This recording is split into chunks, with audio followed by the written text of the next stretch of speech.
So, we are back in New York. I thought we'd pop over here and see what's new with, prison reform. That was a joke, but anyway. New York prison workers returning to work but reluctant to end strike. Okay, so let's go to reader mode and then we'll come back and watch that video and see what's up with it. New York prison workers returning to work but reluctant to end strike March 1st, 2025. New York prison workers returning to work after illegal strike. Again, redress your grievances with your government. I would like for a higher court, like the Supreme Court, if they can get their head out of their ass long enough to weigh in on that. Many of New York's striking prison guards are returning to their jobs Saturday after the state told them to accept a mediator's offer or face termination. Prison strike expected to end Saturday. Governor Kathy Hochul announced late Thursday night a tentative agreement had been reached to end the strike. Also, Andrew Cuomo, he's going to run for governor again, is he? That criminal? They need to continue looking into him. Also, before I forget, 90% of people that watch these videos are not subscribed to the channel. You're at your computer, you got your phone in your hand, just click the button. Anyway, my top priority is the safety of all New Yorkers, and for the past 11 days, I have deployed every possible state resource to protect the well-being of correction officers, the incarcerated population, and local communities across New York. Working with a mediator, we have reached a consent award to address many of the concerns raised by correction officers, put DOCCS back on the path to safe operations, respect the rights of incarcerated individuals, and prevent future unsanctioned work stoppages, Hochul said in a statement. Wow, that was quite a statement. They don't care. I have the utmost respect and gratitude for the correction officers, civilian DOCCS employees, National Guard personnel, and other staff who have done their absolute best to maintain order in our correctional facilities during this challenging period. It's supposed to be challenging. It's not supposed to be easy. Life in general is challenging and is not easy, but you just want to sit back, collect a bunch of government benefits, have all these people just... You expect these people to go in there day in, day out, in the shitty conditions, with the shitty pay, with the shitty attitudes. You can get over yourself. In a letter sent to members, the union strongly recommended they take the deal, warning those who don't return to work by Saturday will likely face termination. Friday morning, the striking workers continued to discuss the state's offer, and many were unhappy with the proposed concessions. Regardless, the governor said the deal with the union was binding. Yes, because unions have to keep positions filled to keep money coming into their pockets. They don't give a shit about your pay. They don't give a shit about your working conditions. They don't. What they will do is when you fuck up bad enough, they will keep your ass out of trouble. But you got to be working to get in trouble so they can keep you out of trouble. See where I'm going with that? You can't go against them. Like law enforcement, we see it time and time again. They will do the most horrendous shit. And the unions will keep them from facing any consequences. But don't step up and tell the unions you're having problems with them and you don't like the working conditions and you don't like the pay, because then the unions will bring the hammer down, or they'll try to. The offer includes a temporary bump in overtime pay along with a 90-day suspension of HALT reforms, which limit the use of solitary confinement. The workers claim since the HALT Act took effect in 2022, assaults on prison staff have spiked and facilities have become less safe. Well, I would guess that one of the issues with this, see, they just want to keep everybody locked up away from them just so they can sit around and do nothing. You have to maintain order. And you have to command... You can't just walk in there like, look at me, I got a uniform, I got a badge, you're going to give me respect. No, you have to earn respect. It is not that difficult. They want to sit around, they want to do nothing, they want to chit-chat with each other, they want to TikTok, they want to play on their phones. They can go somewhere else and get people in there. And I'm not saying all of them. I am not by any stretch of the imagination saying all of them. But there is enough of them that are just trying to draw a paycheck. They don't want to deal with any prisoners that they can go. Some prison workers remain on picket lines. The striking members ended their walkout Friday at Sing Sing Correctional Facility in Westchester County, and many but not all reluctantly returned to work at Fishkill Correctional Facility in Dutchess County. Picket lines were reportedly still busy in upstate and western New York. Unfortunately for me, I have to go back to work. It's not something that I want to do, and it's not something that I took lightly. I've cried real tears over this. Ugly cried, one of the members at Fishkill said. A spokesperson for the striking workers at Sing Sing told CBS News New York the state's concessions fell short, especially when it comes to halt. It's watered down disciplinary for the incarcerated individuals. Basically, they're not being held accountable for attacking one of us or even each other, which is why it's so unsafe in there and why these attacks are more common now, Israel Sanchez said Friday morning. Well, I think we saw Robert Brooks. And if the majority of corrections officers are treating the incarcerated the way Robert Brooks was being treated, I did not say all of them. I said if enough of them are. These people are in prison. I get it. They're not the best of the best. They're still human beings. You don't treat human beings like garbage and then expect that you're going to get respect out of that, because it's not going to work. Supporters of the HALT reform say the law was intended to curb abuse, like putting incarcerated people in solitary for 23 hours a day for minor offenses. So, you walk down the hall, and you were in a line, and you turn around and talk to somebody behind you. Guess what? You're going to solitary confinement. You were supposed to have on your green jumps today, and you have on your orange jumps. Guess what? You're going to solitary confinement. You were talking in line. You're going to solitary confinement. You got 2 extra biscuits. You're going. It's total bullshit. They would just soon, not all of them.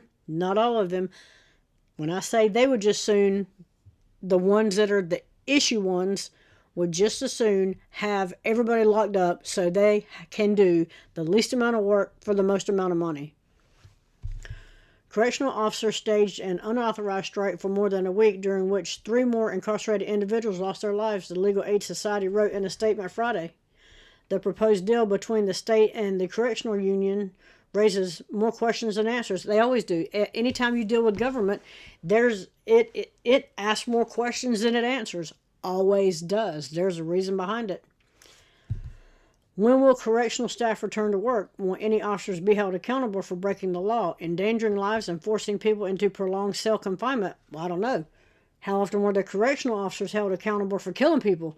Only reason this shit's going on now is because Robert Brooks died. I'm telling you, had he have lived, been hearing none of this. Forcing people into prolonged cell confinement. Missing medical care, legal visits, and family time. When does the 90-day emergency end? Most importantly, why hasn't the state taken meaningful action to address staffing shortages by granting clemency and closing obsolete prisons? They're not about to close. That prison might have 1 inmate and 95 rats. They're keeping that fucker open because prisons are a cash cow for government. And they'll get state funding, they'll get county funding, they'll get flea market funding, they'll get federal funding, and then they can, on the back end, put more money in their own fucking bank account. So if you think for 1 minute that most of this government money is accounted for, you're sorely mistaken. Why do you think they want all these prisons open and staffed to capacity? It is a cash cow for government. They don't give a shit about your conditions. A virtual lockdown on prison inmates. The end of the strike at Sing Sing also means the virtual lockdown on inmates will soon be lifted. Reginald Goldman, who is incarcerated at the Ossining facility for a Bronx shooting, said he's trying to turn his life around through rehab programs which were canceled during the strike. I would say not having no visits, not being able to see our family and friends, us being in cells for this amount of time, it's messing with a lot of people mentally because they're used to going to programs. They're used to working. They're used to keeping themselves productive.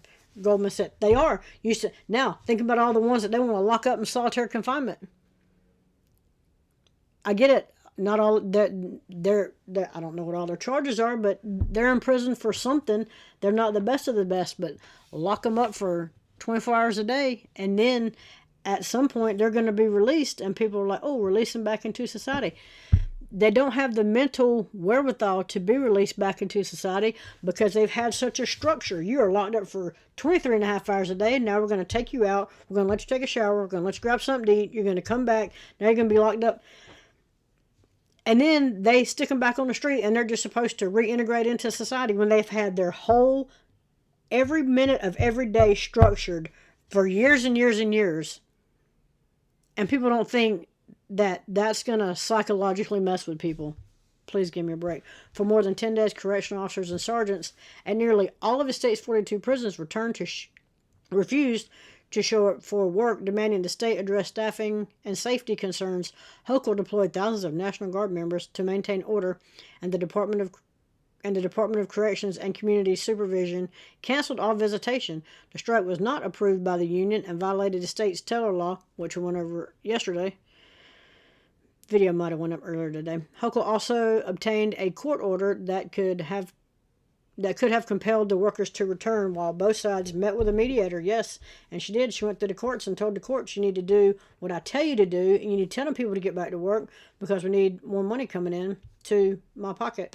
Anyway, let's see what this says. Now, I know it's probably not still queued up, but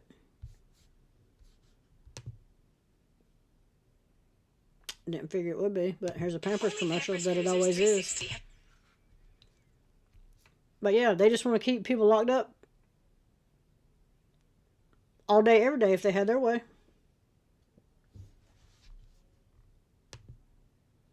Would you stop? Tomorrow. It comes after the state told them to... Many, but not all strikers say they will return to their jobs at New York State prisons tomorrow. It comes after the state told them to accept an offer from a mediator or face termination. Tony Aiello has reaction from the picket line and from a man incarcerated inside Sing Sing. Strikers at Sing Sing will return to work this weekend, which means a virtual lockdown for those incarcerated here soon will be lifted. What have conditions been like during the strike? I spoke on the phone with Reginald Goldman, incarcerated at Sing Sing for a Bronx shooting. He's working to turn his life around through rehab programs. They've been canceled, along with visitation during the strike. I would say not having no visits, not being able to see our family and friends, us being in our cells for this amount of time, it messing with a lot of people mentally. Because they used to go in a program, they used to work, and they used to keep themselves productive. The strike at almost 40 prisons was illegal under state law and not sanctioned by the union. Thursday night, a mediator offered this consent agreement, addressing concerns about staffing levels and forced overtime, and suspending the HALT Act, a 2022 prison reform that correction officers say emboldened inmate misconduct and assaults on staff. Here, you do something you're not supposed to do, it's cookies and treats. This CO hid his face and declined to give his name. He works at Fishkill Correctional in Dutchess County, where Friday, the picket line was down to just a handful, as many made a reluctant decision to return to work. Unfortunately for me, I have to go back to work. It's not something that I want to do, and it's not something that I took lightly. I've cried real tears over this, ugly cry. But with the threat of prosecution and termination, a large number of strikers have put down their signs and are going back to work. Tony Aiello, CBS News, New York. Now, members of the National Guard have been on duty at state prisons to help with operations during the strike, and we will have a better picture tomorrow of how many corrections officers and sergeants are returning to work. Stop. Anyway, yeah, I know something's going to pop up. We are facing lots of beds. We need more beds overall. We'll keep up with that, Tony, and New York State, and we'll check back in tomorrow or the next day and see what's up with that. So let me know what you think about this one in the comments. Not much of an update, but that's where we're at right now.